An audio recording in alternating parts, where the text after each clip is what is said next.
саломатӣ иззат амон зери таҳдид мебошад. гунаҳкорони дар гароншавӣ нархи чиптаҳоро пайдо карданд. туркманистон мансаби навбатии писари президент. хишовандон ва дӯстони ҳимоятгари ҳуқуқи башари тоҷик Иззат Амон, ки дар боздоштгоҳи Душанбе қарор дорад, хабар доданд, ки вазъи саломатии ӯ бадтар мешавад. писари фаъоли ҳуқуқи башар Муҳаммад Юсуф Холов дар мусоҳиба бо Радиои Озодӣ изҳор намуд, ки падари ӯ чанде пеш ба коронавирус гирифтор шуда, дар яке аз беморхонаҳои шаҳри Москва бистарӣ шудааст.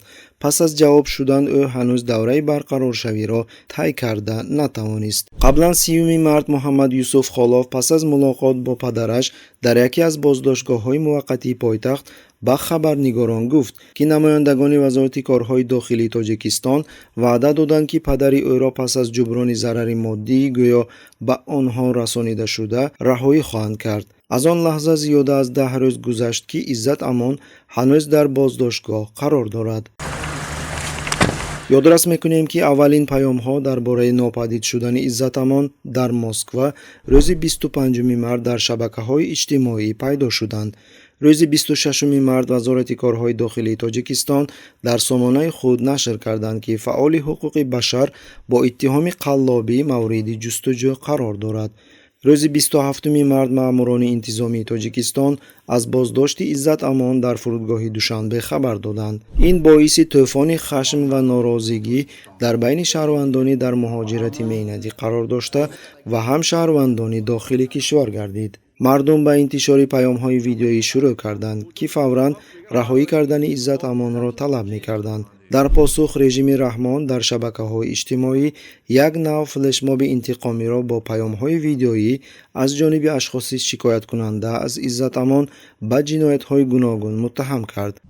ин омадем имрӯз барои озодӣ аз рӯзноманигорон фавран таваҷҷӯҳро ба табиати сохта будани ин видеоҳо ҷалб карданд. коршиносон қайд мекунанд, ки режими Тоҷикистон чунин вокуниши хашмгинии мардумро барои ҳимоятгари ҳуқуқи башар интизор набуд, зеро ин бори аввал нест, ки фаъолони сиёсӣ ё танқидкунандагони режим дар Русия нопадид шуда ва баъдан дар зиндонҳои Тоҷикистон пайдо мешаванд. аммо то ба ҳол чунин вокуниш аз ҷониби ҷомеа дар Тоҷикистон ба назар нарасидааст. ба таҳририяти хабарҳо аз як манбаи наздик ба мақомоти амниятии Тоҷикистон хабар доданд, ки таи 2-3 моҳи охир мақомоти ҳифзи ҳуқуқ дар кишвар ба як нав шикор машғуланд. беш аз 1000 нафар, ки дар байни онҳо асосан ҷавонони дорои эҳсосоти мухолиф ҳастанд, аз кирдори кормандони вазорати корҳои дохилӣ ва Кумитаи давлатии амнияти миллӣ зарар диданд. касоне, ки бо режими кунунӣ розӣ нестанд, ба муассисаҳои сохторҳои номбурда даъват карда мешаванд ё маҷбуран бурда мешаванд. онҳо бо вайронкунии дағалонаи меъёрҳои мурофиавӣ пурсида мешаванд. маълумотҳои дар смартфонҳо бударо аз назар мегузаронанд. бо ҷавобгарии ҷиноятӣ таҳдид мекунанд.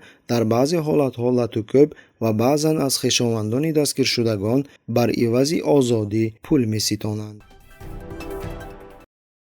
маркази матбуотии вазорати корҳои дохилии Тоҷикистон оид ба шаҳри Душанбе дар бораи боздошти чиптафурӯш ва миёнаравро бо гумони қаллобӣ дар яке аз нуқтаҳои чиптафурӯшӣ хабар медиҳад. ба гуфтаи ин шуъба, боздоштшудагон ба таври сунъӣ нархи чиптаҳои ҳавопаймо барои парвозҳо ба Русияро баланд мекарданд.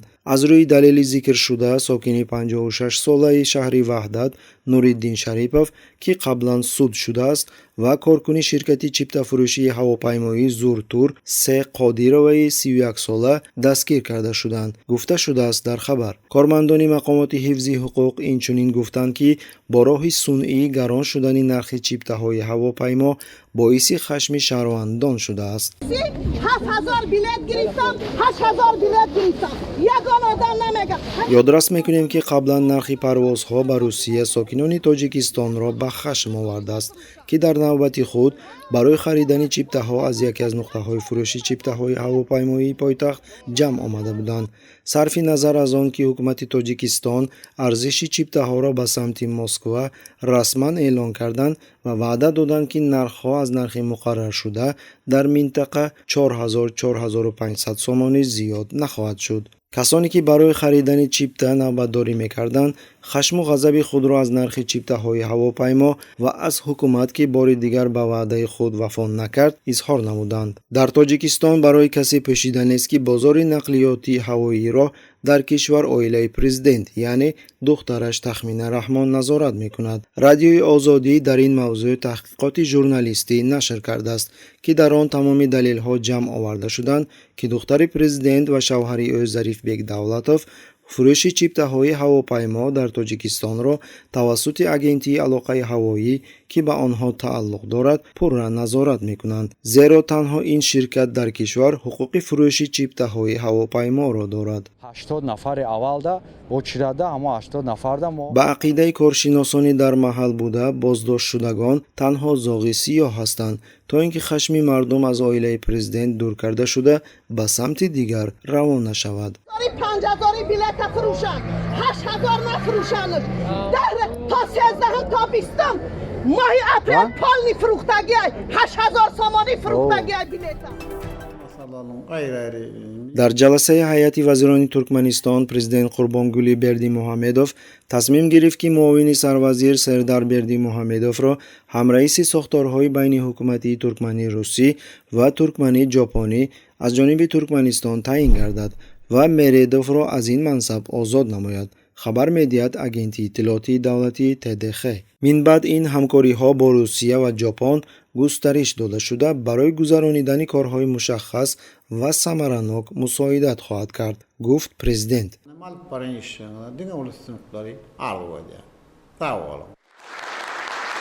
ёдрас мекунем ки Сердар Бердимуҳамедов бо ҳамроҳии Рашид Мередов дар сафари расмии ҳайати Туркманистон ба Русия ширкат варзид. дар ҷараёни ин боздид ки аз 30 март то 2 апрел баргузор шуд, Бердимуҳамедов бо сарвазир Михаил Мишустин ва муовини раиси шӯрои амнияти Русия Дмитрий Медведев мулоқот кард ва инчунин дар мулоқот бо вазирони корҳои хориҷӣ бо иштироки вазири корҳои хориҷии Русия Сергей Лавров ширкат варзид. Hurmatli prezidentimiz şuun maňa ýene dewr uly jogapkärlik edip имрӯз Сердар Бердимуҳамедов илова бар вазифаи нави худ инчунин мансаби муовини сарвазир барои татбиқи системаи рақамӣ ва технологияҳои инноватсионӣ дар тамоми соҳаҳо дар системаи идоракунии давлатӣ ва сохтори иҷтимоӣ, роҳбари вилояти Ахалск ва аъзои шӯрои амният, раиси палатаи олии назорат ва роҳбари ассотсиатсияи байналмилалии туркман алабайҳоро ишғол мекунад. Serdar Berdimuhamedov belläp ony senat guruluş öňümçüli ministr bolýup ýetdiler. коршиносон қайд мекунанд ки диктаторҳои дигари кишварҳои Осиёи марказӣ аз таҷрибаи монанди омода кардани насли худ ба президенти оянда истифода мекунанд. президент Раҳмон низ муддати тӯлонӣ писараш Рустами Эмомалиро барои интиқоли қудрат омода карда, ӯро ба вазифаҳои гуногуни воломақоми дастгоҳи давлатӣ таъин мекунад.